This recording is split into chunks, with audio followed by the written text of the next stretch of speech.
السلام عليكم ورحمة الله وبركاته. حبايب قلب ام مالك، ازيكم؟ عاملين ايه؟ يا رب تكونوا في احسن صحة واحسن حال. مشرفين ومنورين بوجودكم معايا في قناة المتواضعة. ان شاء الله هتكبر بيكم وليكم باذن الله. ما تنسيش تنزلي تحطي لي لايك للفيديو وتشتركي في القناة وتفعلي الجرس عشان اي جديد بنزله يوصلك باذن الله. ولو الفيديو عجبك فضلا وليس امرا كده اعملي له مشاركة كده مع اصحابك او مع اي حد. صلى على النبي كده، اللهم صل وسلم وبارك عليك يا حبيبي يا رسول الله. صلوا عليه يا بنات. انا النهارده نزلت السوق، جبت شويه الحاجات اللي انتوا شايفينها قدامكم دي. يعني بصوا، هو الحاجه مش غاليه، بس برضو بتلاقي نفسك صرفتي فلوس كتير. يعني انت لو نازله ب 100 جنيه هترجعي من غيرها، نازله ب 1000 جنيه هترجعي من غيرها. المهم طبعا انا نزلت جبت الحاجات دي، بس عايزه اقول لكم بقى انا اصلا صاحيه متاخر ونازله السوق متاخر. فراجعه بقى مصدعه مش شايفه قدامي، فقلت لا والله هجيب لي كيس لبن وانا مروحه، لان الست بتاع اللبن بقالها يومين ما جاتش. هجيب لي كيس لبن وانا مروحه، اعمل لي فنجان قهوه الاول كده قبل اي حاجه، وهقعد على الارض واعمله مع حبايب قلبي كده على السبرتاي. عايزه اقول لكم كمان ان انا كنت نزلت وما كنتش فطرت لسه. فبقول لكم بقى حاسه ان انا راجعه مصدعه هبطانه مش قادره، لان انا رحت السوق مره ومليت العجله بتاعه السوق ورجعت تاني جبتها هنا البيت فضيتها، وكمان طلعتها، يعني طلعتها وفضيتها، لان ولادي مع باباهم بره في مشوار، ما حدش هنا في البيت. ورجعت تاني خدتها ونزلت رحت، يعني جبت بقية الحاجة من السوق. يعني كنت جايباهم وسايباهم عند واحدة هناك وكده، فقلت لها خلي الحاجة عندك على ما هروح الحاجة دي البيت وهرجع اخد الباقي تاني. فقالت لي ماشي، وحطتهم لي في كرتونة جنبها. ربنا يصلح حالها، الست دي انا بحبها جدا جدا. يعني بصوا، عايزه اقول لكم ما بجيبش غير حاجتي منها. ايام ما كنت تعبانه كانت حد من ولادي يروح لها، كانت تسوق لي وتجيب لي الحاجه كلها اللي انا عايزاها. هي والله ما تعرف ان انا فاتحه قناه، ولا تعرف ان انا بتكلم عنها كده. بس يا رب يا رب يصلح حالها ويحسن سوقها يا رب.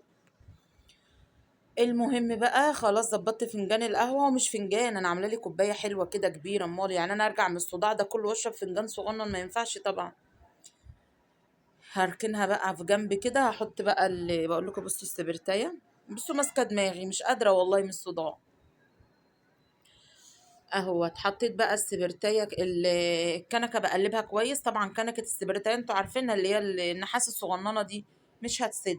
المهم عملنا في الكنكه دي وحطيتها بقى، هركنها في جنب العجله كده. وهقوم اوريكم المشتريات الجميله اللي احنا جبناها. صرفت كام في المشتريات دي يا ام مالك؟ صرفت حوالي 170 200 جنيه، 210 بالظبط. لاني يعني مش جايبه كيلو من الحاجه، انا جايبه 2 و3 كيلو وكده يعني.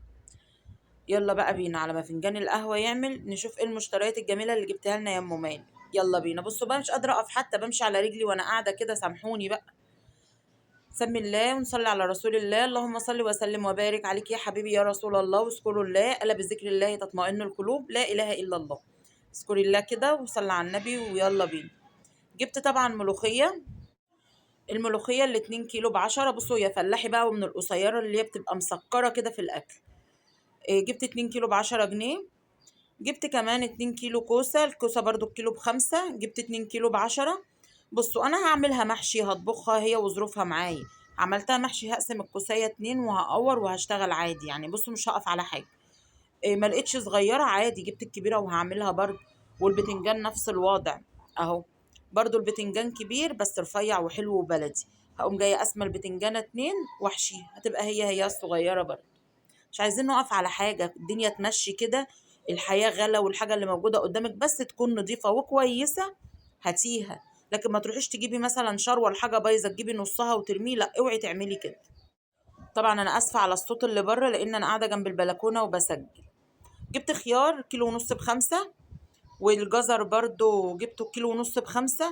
بس الجزر جبته من على العربية يعني، وانا راجعة من السوق لقيت العربية في الشارع عليها الجزر وليمون والخوخ والتفاح. دول جبتهم من على العربية، قلت يلا بدل ما اشيل في السكة وانا جاي.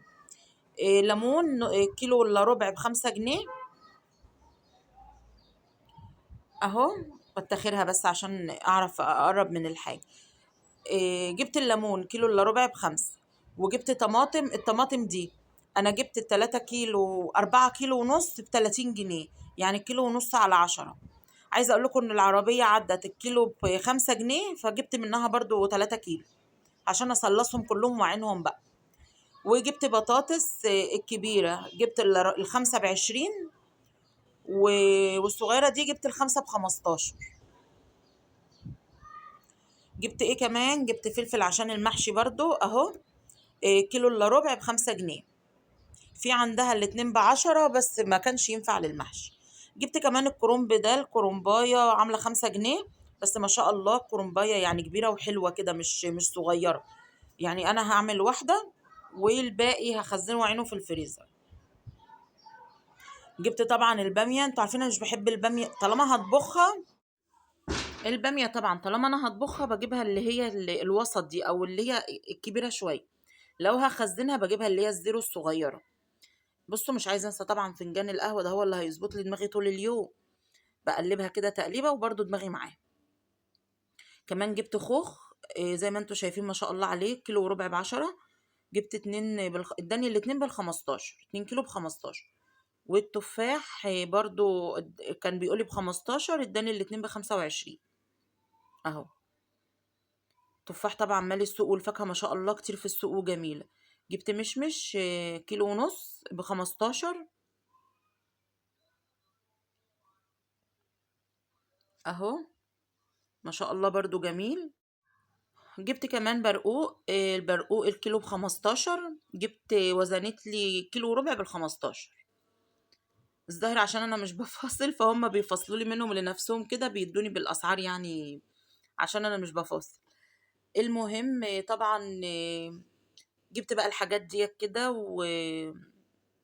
وطبعا قاعده مش قادره اقول لكم يعني قد ايه اليوم ده كان صعب عليا. المهم بقى هفضي الحاجات دي في الاطباق وفي الحاجه البلاستيك بتاعتها وهغسلها، بس هتشوفوا ان شاء الله على قناه ام الولاد واكلاتها. خشوا شوفوه كده ودعمونا بلايك. هروح اجهز حاجه كلها. وبالفعل خلصت فنجان القهوه وعملت لي واحده توست بجبنه مثلثات، واخدت 3 طماطمات من اللي هي الشير الصغنونه خالص دي، كان طعمها مسكر وحلو قوي اهو. وهقعد افطر بقى لان انا راجعه من السوق الساعه 3، وعايزه اقول لكم والله ما كنت فطرت ولا شربت اي حاجه. هقعد افطر، تعالوا افطروا معايا، بس بالله عليكم لو وصلتوا لهنا ما تنسوش بقى تدعمونا بلايك وشير. بصوا بقول لكم الحاجه محطوطه زي ما هي لسه ما شلتهاش. لا تنسوش بقى تدعمونا بلايك وتحطوا لنا وتشيروا الفيديو كده لاصحابكم ولحبايبكم، وتعليق حلو منك كده يساعدنا ان احنا ان شاء الله نستمر.